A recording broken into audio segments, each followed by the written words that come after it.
Hey y'all, this is Notser, and today we're going to be taking a look at the Minnesota. I'm going to give my impressions on the ship, talk about my build, showcase a really entertaining game, and in the moment discuss the techniques that I'm using to make this ship the best it possibly can be.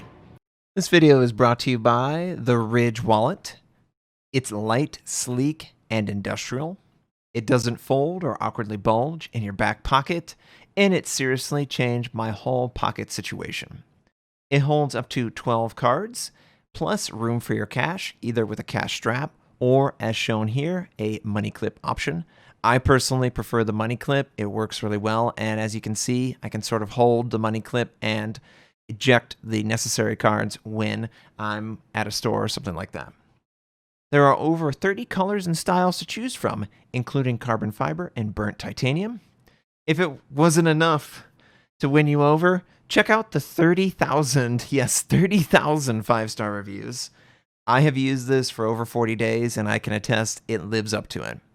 It is incredibly compact compared to the competition from yesteryear.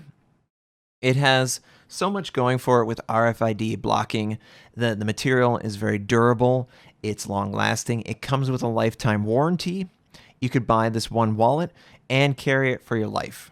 The Ridge team is so confident that you'll like it, that they'll allow you to test drive it for 45 days, and you can send it back for a full refund if you don't love it. And get 10% off today with free worldwide shipping and returns by going to ridge.com/Notser and use the code Notser. Check out the link in the video description. Now, let's talk about the build. It is a very typical build. I am using my Montana Commander, so everything from the Commander side, it's exactly what I use on my Monty. Priority Target, Expert Marksman, Superintendent Concealment, Fire Prevention, High Alert, Adrenaline Rush, and Preventative Maintenance. Yes, I don't take basics of survivability. I would rather take High Alert and Preventative Maintenance. As far as the module build, this is where some controversy exists because honestly, I've been testing back and forth. Main armament, no controversy there. Damage control, normal. Fast turret traverse, I really prefer it in my battleships to allow for more aggressive angling. Rudder shift concealment, and then slot 6, we go accuracy. Now in this game, we are actually using the reload one, but over probably 10-20 games that I've played between the last 2 days with this, I really honestly feel like the accuracy stands out over the reload. And you know, the only thing I can really go off of is as I'm playing through the match, comparing my accuracy build versus a reload build, I find that my reload build doesn't really have the consistent accuracy at range to really cash in on that extra speed. The Minnesota, for anyone who's not familiar, really slow reload. 40 seconds base. So it is all in on that alpha. Because its reload is so slow, it can't keep up with damage per minute. It's not designed to do damage per minute. So for me, the accuracy actually functions better because what it'll do is it gives me probably 2 or 3 shells that wouldn't normally hit the target. They hit the target and give me a chance. So that's honestly why I'm sticking with the accuracy for this ship for now.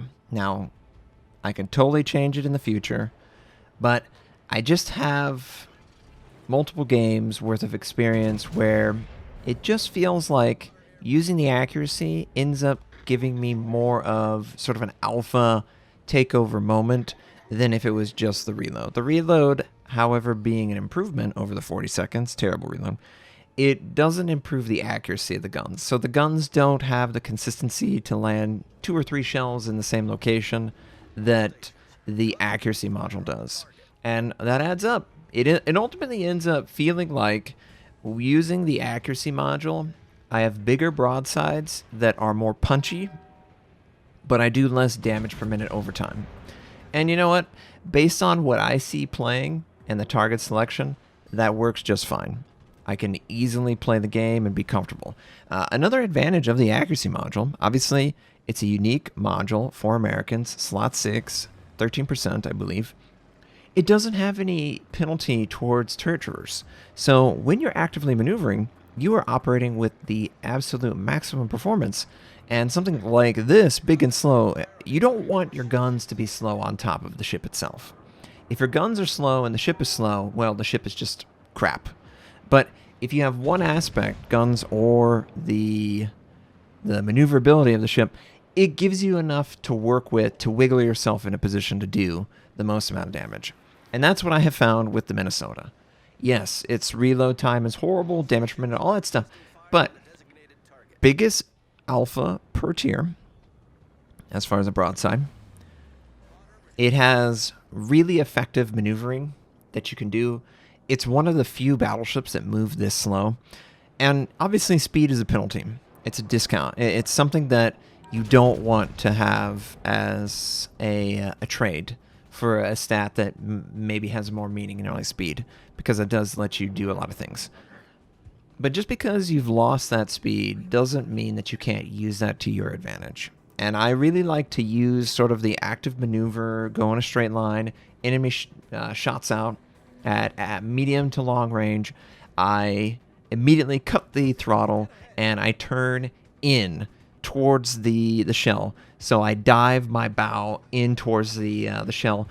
That way I throw off the shot, and I do it in a way that's more meaningful than if I were to hide. I really want to discourage Battleship players from merely hiding. That is not helping your teammates, and we were attempting to help with B point, but enemy was just there in the nick of time to disrupt the capture. So now we can't actually capture this, and I'm going to try and disengage. It's very difficult to play this line, Minnesota, Kansas, Vermont, without feeling very comfortable where you're sailing. Because if you have a doubt in your mind that this may or may not be safe, this is probably not the line for you, because it doesn't have much recovery potential because of that speed. You really need to know exactly where you're sitting. But a quick tip to give players who may be trying these out for the first time, treat it kind of like a DD.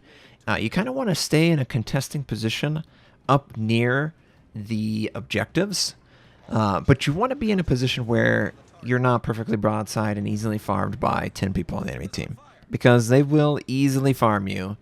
It's not hard aiming at you at all. You're slowest battleship in the game with this tier. So you've got to try and work with what you got. You know, angle with islands. We got this cross drop or crossfire on the Aegir, and I'm trying desperately to kill this guy, and we are given a great citadel. That should help our team. Unfortunately, it doesn't stop C from being captured, so clearly there's more there, and we have to deal with that. Very happy overall with my initial impressions of playing the Minnesota. Not necessarily the same feeling on the Florida, but the Minnesota definitely. Now, it's nothing to write home about. It's 12 406mm guns at tier 9. Guess what? The Montana has that at tier 10. Plus it has speed. But what the American ships do so well, their shells drop so nicely that you can place it and do really high alpha consistently against cruisers and battleships. And because of the amount of guns, literally 12, you're even good at broadsiding enemy DDs because you just get a lot of shells on the target. And that's the main goal of the Minnesota. Getting those shells pointed towards the target, regardless of maneuvering, regardless of incoming shells, and making them think twice about continuing the attack. If you can make them think twice about continuing the attack, the speed and the vulnerabilities are less prevalent. Absolutely. And at this point in the game, this looks pretty bad, right? We're going to take a torpedo and die, but oh, hallelujah. Praise the torpedo gods. They actually ended before they hit the ship, so we're going to use our recovery. You'll notice that the heel is not large like Monty, Iowa, North Carolina. It's a downgrade. You do have a higher minimum threshold of 38 millimeters in your torpedo protection and the top of the hull. That helps with small HE shell spam. Not battleship, not heavy cruiser. Thunderer will hit you every single shot. You are not happy when you fight a Thunderer because their HE will clear everything and it'll burn you to the ground. What you need to do is make sure that the Thunderer doesn't want to shoot you, or ships like the Thunderer. Otherwise, this line, there's no point in this line. It's too vulnerable if you stay out in the open, or are too close, or over pursue. At that point, you might as well not even have loaded into the match, because you will die fast, and it'll be a horrible death. But look at the gun accuracy at range. Look at the broadside. It feels good. Remember, this game is with reload, not with gun accuracy, even though I prefer it. I tried both back and forth. Honestly, I played probably 10 games for each, and my average is definitely higher with accuracy versus reload. Now, that might sound counterintuitive, but consider for a second, the accuracy module is the unique American one. It gives 13%. It's the most in the game from a module with accuracy. And it doesn't have a penalty. It doesn't reduce your turret traverse speed. By not reducing the turret traverse speed, I can be more aggressive maneuvering my ship. And if I'm more aggressive maneuvering my ship, my guns will be traversing, obviously, the whole time. If they're traversing, I can't take advantage of the improved reload anyway. And honestly, if you set yourself up sort of stationary and broadside, you're not going to enjoy the ship. It's going to be too difficult to get the most out of it if you play it like that. But if you consider for a second, you're slow, you're short, you've got fast rudder shift. You don't need to have a legendary module to have that. It's just baked in, which is nice. You have a long duration damage control, 20 seconds. That's one of the reasons why, as an American battleship, I aggressively use it, because it provides such a wide immunity window that it's honestly really frustrating for the enemy to follow up with a HE shot and it not set you on fire again. And by keeping it rolling, I'm benefiting from that cooldown, improved with high alert. I know what I'm doing on my American battleships. This is the build. This will work. You will enjoy it. I highly recommend, if you are interested in any one of these ships, or if you get the Kansas or the Minnesota or the Vermont at any point, really consider the builds that I'm describing, both in my Minnesota, but my Monty, and hopefully whenever I get my hands on the Vermont and the Kansas. And really consider what I'm doing and notice how I am exploiting the opposition. I'm taking advantage of the fact that I have really good maneuvering.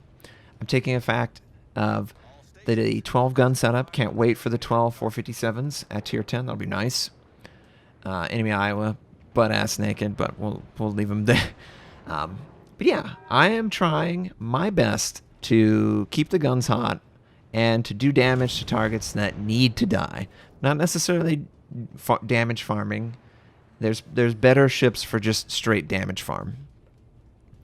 But keeping the alpha where it can do the most good, you're going to be near the top of your team most games. And you know what? That's all that I ask of my ships.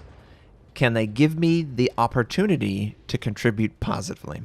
And absolutely, the Minnesota can do that. And it does it quite well if played the right way. So, of course, he gets an HE shell off. I'm immediately going to put the fire out because I don't want it to burn. I am greedy. I'm very, very greedy. Team is doing very good, and I'm very happy about that. We recovered this very nicely. We took a lot of incoming fire. One of the critically important traits that Battleship players maybe collectively ignore, your job is to take damage for your team. That cruiser or that DD that's super low health that you could easily sail next to and draw attention away from them? Yeah, by standing, do ships stand? By staying behind an island, you are saying to your teammates, your life does not matter. My life matters more than yours. Where I would definitely encourage you, use your health to absorb shots with potential damage and dodging. I really love the amount of speed that can be cut in something like the Minnesota by playing with the throttle and the rudder. throws off a lot of shots. Obviously, the follow-up shot is going to be hard, though, because you are going to be super slow. So they will have a chance to easily just fire at you. But if you consider that in your pre-planning, and if you can, position yourself so that it is a 20 to 40 second window where you fire, but he can't return fire, or you fire, you drop off detection, and then you fire again, you have a really nice trade window. And that's how I envisioned my Minnesota working, and it works very well. Again, this is with reload, 103,000 damage. If I were to go the accuracy module, I would probably be staring at 20,000 more damage on average. That's the average between the 10 games and the 10 games that I had with reload versus accuracy. I always averaged 10 to 20,000 more damage with the accuracy versus the reload. And, I don't know exactly what that means. Maybe the accuracy threshold is just on the edge of being too much or not enough. And by using the accuracy module, it puts you over that threshold to where it really does feel like a really overwhelmingly strong broadside. So I'm going to continue with this and obviously explore more. I'm not someone who figures out a build in the first 5 minutes and never changes it, guys. Don't worry. If I feel like a build is not working, I'll change it. I'll explore it. I'll find reasons to improve it. And at this stage, I cannot find a better build for my Minnesota and my alternative American Battleship line than the one that I presented at the beginning of this game. And I feel very happy about that. I feel very happy about the Golden Eagle camouflage. And oh, hey, friend. I feel very happy about the Golden Eagle camouflage. I really, honestly, like the American guns. I think they function very well. Defensive AA, not really impressed by it. It's not that big of a bump. Take out that guy. It's not that big of a bump up. But, overall, it's a challenge to play a ship line that's as slow, but it's also a blessing in instances very similar to this. They will assume that you're sailing in one direction. You can cut the speed, turn, instantly throw off the torpedoes. Happens very frequently, honestly. And that's the best way of being elusive, even though you're in a ship that's moving slow. I know ships like this create a lot of anxiety related to HE. And yes, HE is thrown at this ship a lot, and it's going to hit you a lot. But you have a little bit extra armor, on average 38 all around, and not obviously the bow and stern, but it's weird. The torpedo protection sort of is over the 32, so the front is kind of, there's a more narrow window to pin 32 than you would expect. But yeah, as playing these slow battleships, you really want to try and use that speed and also the deacceleration to throw shots off and to create a higher artificial tank threshold or potential tank. If you can do that, boy, they're going to work great.